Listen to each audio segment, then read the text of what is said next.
রাজ্যে 2026-এর ভোট ঘোষণার পর প্রথম দফার প্রার্থী তালিকা প্রকাশ করে বিজেপি।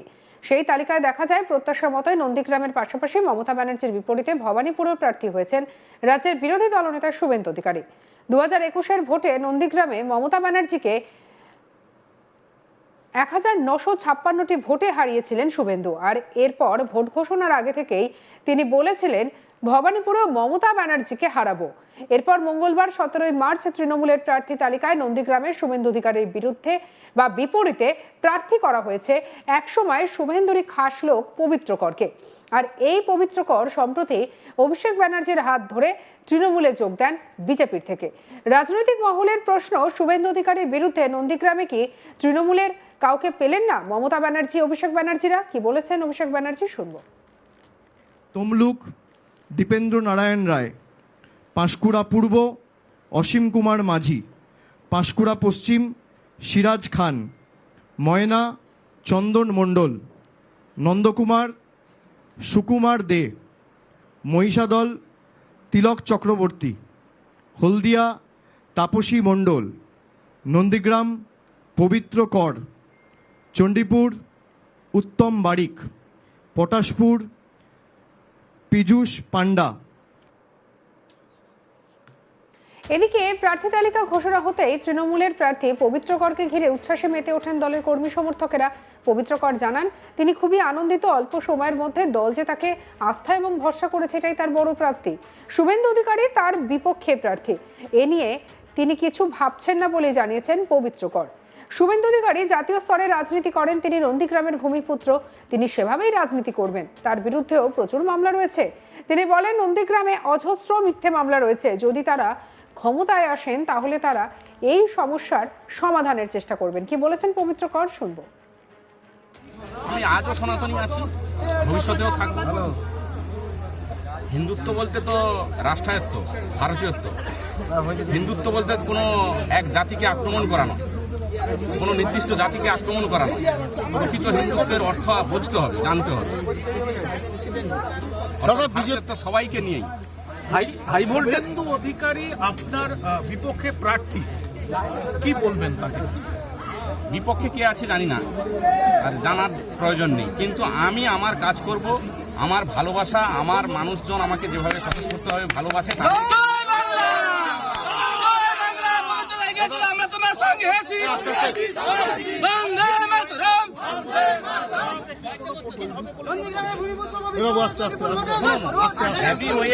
আপনাদের সংবাদ মাধ্যমে আপনারা যেভাবে করেছেন, উনি সর্বভারতীয় রাজনীতি করে, রাজ্য রাজনীতি করে।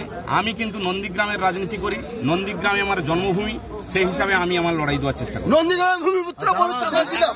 অভিযোগ বিভিন্ন মহল থেকে অন্য রাজনৈতিক দল থেকে করা হচ্ছে যে তৃণমূল কংগ্রেস কর্মী রবীন মান্না সেই খুনে অভিযুক্ত হয়ে ভাই জেলও খেটেছিলেন, সেই তৃণমূলে আপনি ফিরলেন, এই বিষয়টাকে কিভাবে দেখছেন? আমি একটা কথাই প্রথমেই সংবাদ মাধ্যমের কাছে বলেছিলাম, নন্দীগ্রাম বিধানসভায় অন্যান্য যে কোনো বিধানসভার তুলনায় এখানে মামলা প্রচুর পরিমাণে, রাজনৈতিক মিথ্যা মামলা প্রচুর, তার অবসান ঘটানোর প্রয়োজন। কোনো দল মত নির্বিশেষে সমস্ত দল, কমিউনিস্ট জামানা থেকে শুরু করে, যে মিথ্যা মামলা আজকে দেখলে কষ্ট হয় যে অনেক বয়স্ক মানুষ, 80 বছরের বৃদ্ধারা নদী পেরোচ্ছে, কোর্টে যাচ্ছে। এর পরিবর্তন এবং স্থায়ী সমাধানের প্রয়োজন। যদি অবশ্যই আমরা জয়লাভ করে ক্ষমতায় আসতে পারি, অবশ্যই আমরা আসবো, সে তো আস্থা রাখছি। সেই জায়গায় আসার পর আমরা চাইব নন্দীগ্রামের যে অজস্র মামলা আছে, কে কোন দল করে জানার দরকার নেই, তার অবসান কিভাবে ঘটানো যায়, সরকারি সহযোগিতা নিয়ে এবং স্পেশাল কোর্ট করে কিভাবে এই সমাপ্তি ঘটানো যায়, তার এজেন্ডা অবশ্যই আমার কাছে থাকে। তারপরে আপনি বলতে চান আপনার বিরুদ্ধে যে মামলাটা করা হয়েছিল সেটা মিথ্যে মামলা, মানে যে মামলাতে আপনি অভিযোগ। শুনুন, মিথ্যা সত্যি কোর্ট বিবেচনা করবে। মিথ্যা মামলা হলে নিশ্চয়ই আমরা বেকসুর খালাস পাবো। যদিও পবিত্র কর বিজেপি ছেড়ে তৃণমূলে যোগ দেওয়ায় খুশি নন্দীগ্রামের বিজেপি নেতা প্রলয় পাল। এই প্রলয় পাল 2021 সালে মমতা এই প্রলয় পালকে দলে ঢোকানোর চেষ্টা করেছিলেন। সেই সময় ফোনও ভাইরাল হয়েছিল।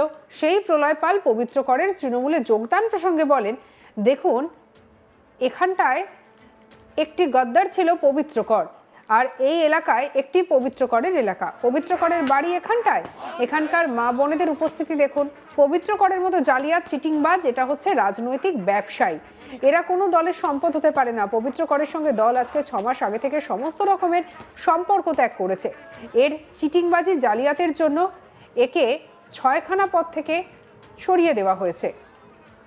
এ কোনো কিছুতেই রাজি নয়, শুধু নন্দীগ্রামে সে দাঁড়াবে শুভেন্দু অধিকারী যাতে না দাঁড়াতে পারে। প্রথম থেকেই এর থেকে আমি আমার কর্মী সমর্থক নেতৃত্বকে সাবধান থাকতে বলেছি।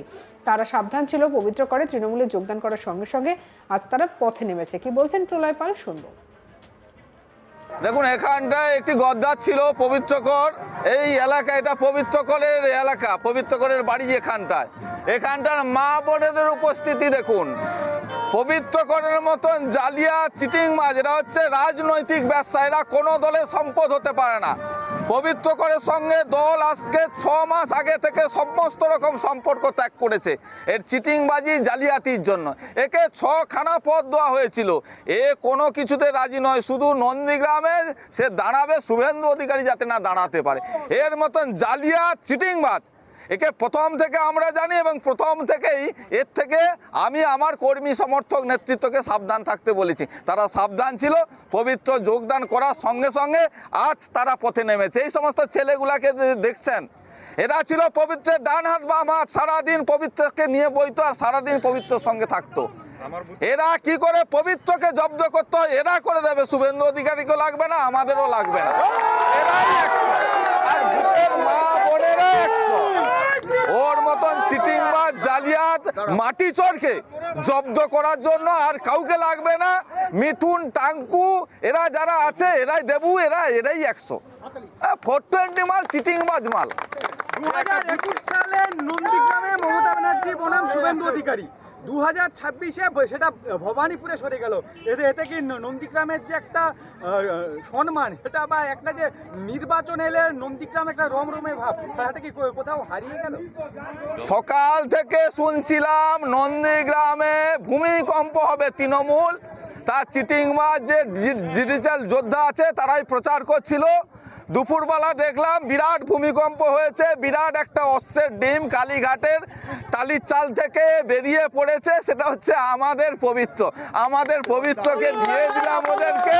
হ্যাঁ, আর মুরগি করার মতন তৃণমূল নন্দীগ্রামে কাউকে পায়নি।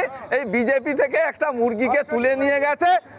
তৃণমূলের একটা ডাকাত বেড়েছে নন্দীগ্রামে আর বিজেপির ভোট বেড়েছে। 100% লিখে রাখুন।